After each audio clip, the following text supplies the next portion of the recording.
이 복음을 위하여 그의 능력이 역사하시는 대로 내게 주신 하나님의 은혜의 선물을 따라 내가 일꾼이 되었노라.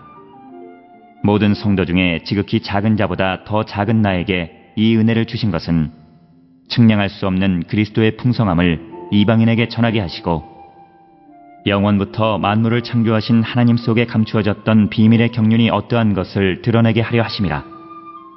이는 이제 교회로 말미암아 하늘에 있는 통치자들과 권세들에게 하나님의 각종 지혜를 알게 하려 하심이니 곧 영원부터 우리 주 그리스도 예수 안에서 예정하신 뜻대로 하신 것이라.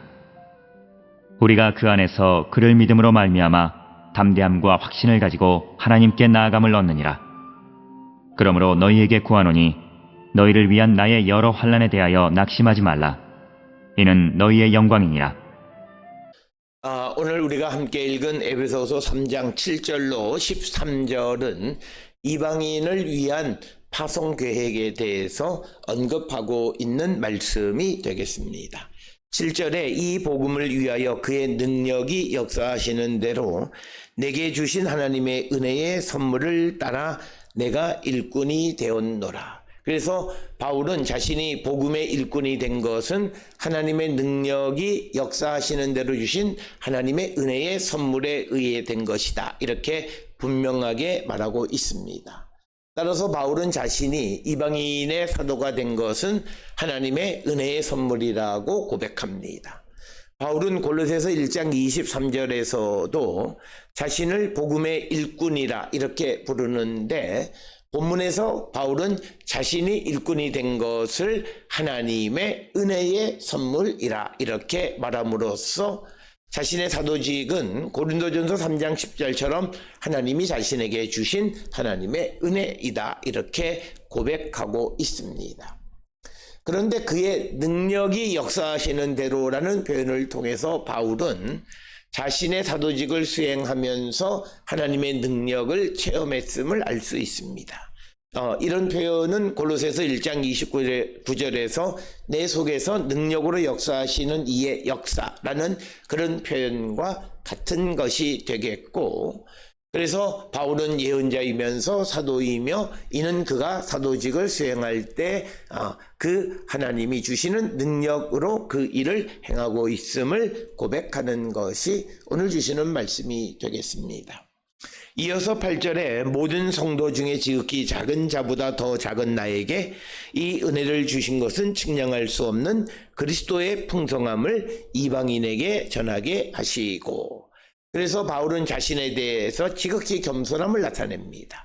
지극히 작은 자보다 더 작은이라고 하는 것은 고린도전서 15장 9절이나 디모데전서 1장 15절에서 바울 자신이 자신을 사도 중에 가장 작은 자라고 말한 것과 같은 맥락의 말씀이고, 지극히 작은 자보다 더 작은 자신에게 이렇게 이방인의 사도의 직책을 주신 것은 측량할 수 없는 그리스도의 풍성함을 이방인들에게 전하기 위해서다 이렇게 분명하게 말하고 있습니다.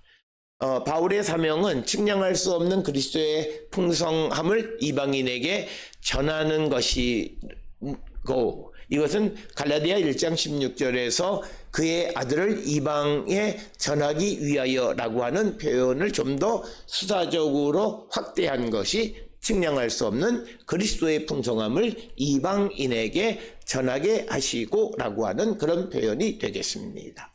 측량할 수 없다라고 하는 것은 하나님의 은혜를 헤아릴 수 없는 이런 의미가 되겠고, 9절에서 영원부터 만물을 창조하신 하나님 속에 감추어졌던 비밀의 경륜이 어떠한 것을 드러내게 하려 하심이다. 9절을 조금 쉽게 번역하면 만물을 창조하신 하나님 안에서 영원 전부터 감추어져 있는 비밀의 계획이 무엇인지를 모두에게 밝히게 하셨다라고 하는 겁니다. 그래서 9절에서는 과거 모든 사람들에게 감추어져 있던 비밀을 드러내기 위함이다 이렇게 말합니다. 따라서 바울의 책무 가운데에는 하나님의 은혜의 책무와 오랫동안 숨겨진 비밀의 책무를 공공에 드러내는 것이 포함되어 있음을 알 수 있습니다.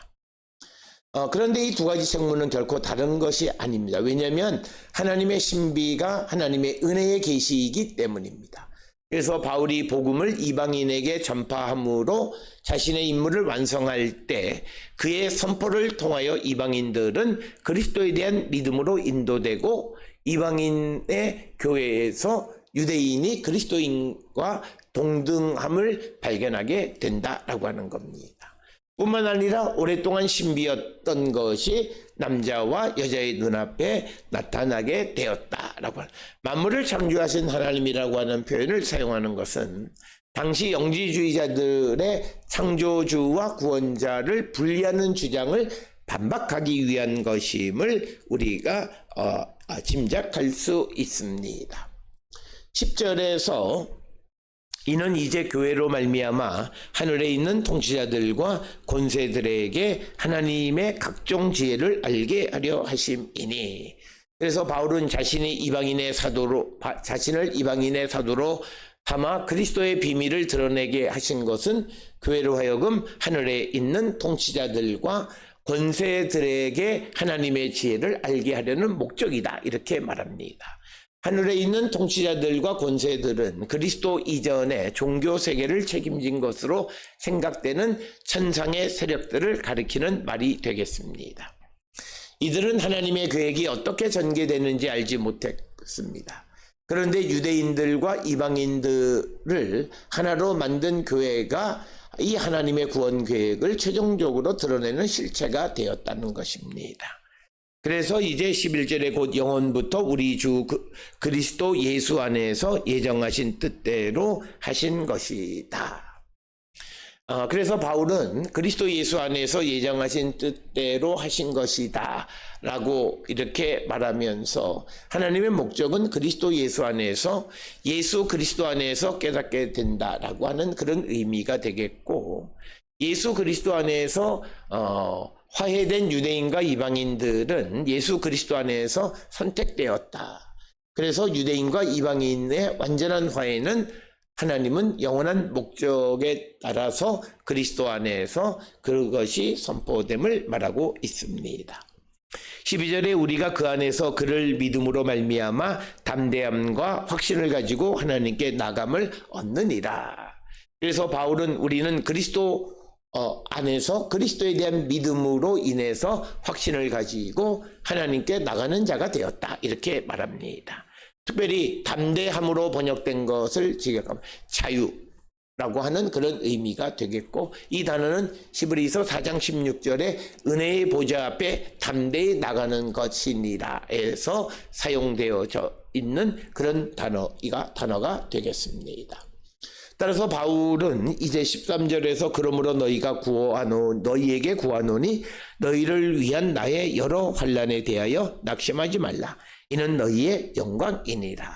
그래서 자신이 에베소 교회 성도들을 위해서 겪는 고난에 낙심하지 말 것을 권면합니다. 왜냐하면 이 환난이 에베소 교회 성도들에게 영광이 되기 때문이다, 이렇게 말합니다. 바울이 복음을 위하여 옥에 갇힌 것 때문에 에베소 성도들은 복음을 접할 수 있었다는 그것을 감사하고 하나님께 영광을 돌리라라는 그런 의미가 되겠습니다. 그러나 많은 동역자들은 바울이 갇힌 것에 대해서 이런 관점에서 보지 못했습니다. 바울은 현재의 고난을 잘 견디는 것을 영원한 영광과 비교해서 설명하고 있습니다. 그래서 고린도후서 4장 17절에서는 우리가 잠시 받는 환난에 경한 것이 지극히 크고 영원한 영광에 중한 것을 우리에게 이루게 함이니라, 이렇게 말하고 있을 뿐만 아니라 로마서 8장 17절에서 우리가 그와 함께 영광을 받기 위하여 고난도 함께 받아야 할 것이다 라고 말하고 있습니다.